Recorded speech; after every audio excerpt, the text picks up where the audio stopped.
Okuviira ddala ku ssaawa 7 ez'ekiro mu kirikisizo olwaleero abakkiriza 10,000 beetayo mu misa eziwerako ku kiggwa ky'abajulizi Namugongo gye baalamaze okujjukira nga bajuliza emyaka 17 kyanga abajulizi abo battibwa.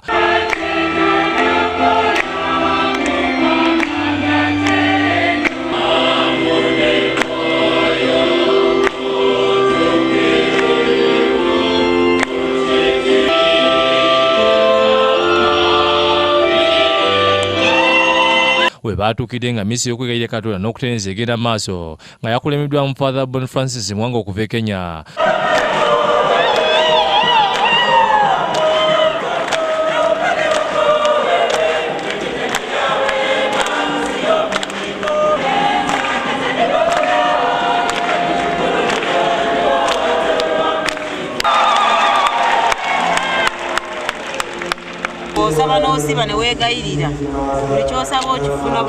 Mwanga yabulidde abakkiriza okwesiga ennyo Katonda okuvuunuka ebizibu ebyetoolodde. Damu ya agano jipya la milele itakayomwagika kwa ajili yenu na kwa ajili ya wengi.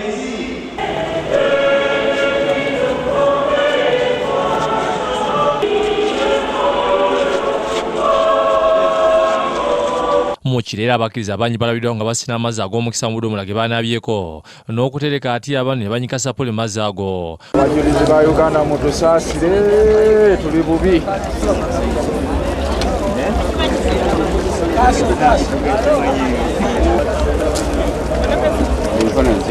Obudde nga bugenderedde bangi ku balamazi baasizeewo okwebaka mu luggya e Namugongo l'obuko era nga buli omu yasanze weegisa oluba mu nkola ey'ekirindi.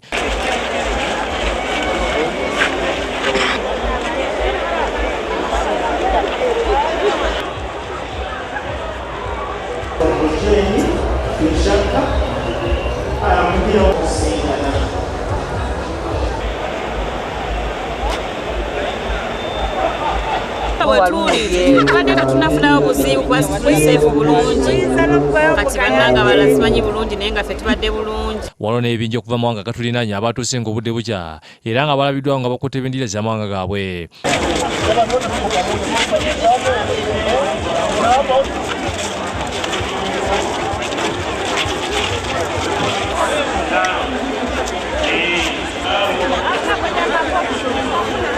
Ku ssaawa 12 abalamuzi abadde bateevonyanga mu nnyira basimbirwa akasooto okusobola okwekwata ebifo ku kiggwa mu misa eyimbiddwa.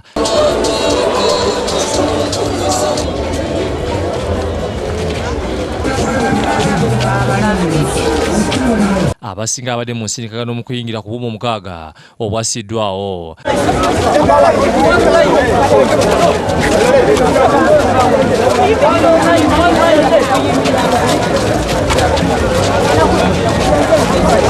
Abamu balabiddwako nga n'essubi ly'okuyingira libaweddemu nga bali mu nnyiriri ate nga abadde abakyatuuka ku ssaawa ng'emu ey'okumakya wakati mu kwerinda okw'amaanyi.